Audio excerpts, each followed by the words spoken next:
एक गांव में दो भाई रहते थे, बिट्टू और सिट्टू।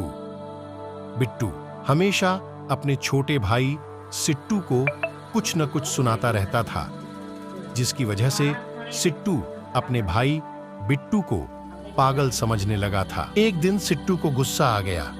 देख बिट्टू, तू मुझसे बड़ा है, इसका मतलब यह नहीं कि तू जो कहेगा मैं करूंगा।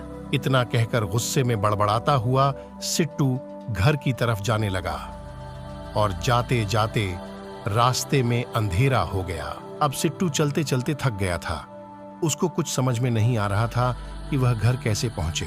तभी अचानक सिट्टू रुक गया और जमीन में बैठ गया। जमीन में बैठते ही सिट्टू को नींद आ गई और सिट्टू वहीं पर सो गया। इधर सिट्टू के घर वाले परेशान हो रहे थे कि सिट्टू इतनी रात को कहां रह गया, और सिट्टू की दादी बिट्टू को डांट रही थी। अरे पगला, सिट्टू को कहां छोड़कर चला आया? और इधर रामू अपनी पत्नी से कह रहा है, सीमा, ये सब तुम्हारी वजह से हो रहा है। दोनों पागलों को अलग अलग काम पर नहीं भेज सकती थी क्या? रात काफी हो चुकी थी और सबको नींद भी आ रही थी और सब सो गए। जब सुबह हुई तो सिट्टू सड़क के किनारे आकर खड़ा हुआ। उसने देखा कि सामने से एक ऑटो वाला आ रहा था।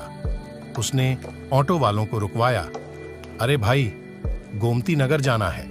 अरे भाई, क्यों नहीं चलेंगे? आओ बैठो। सिट्टू जाकर ऑटो में बैठ गया।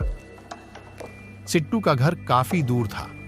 जैसे तैसे सिट्टू घर पहुंच गया। अब सिट्टू ऑटो रिक्शा से उतरा और ऑटो चालक को शुक्रिया कहकर सिट्टू घर के अंदर चला गया।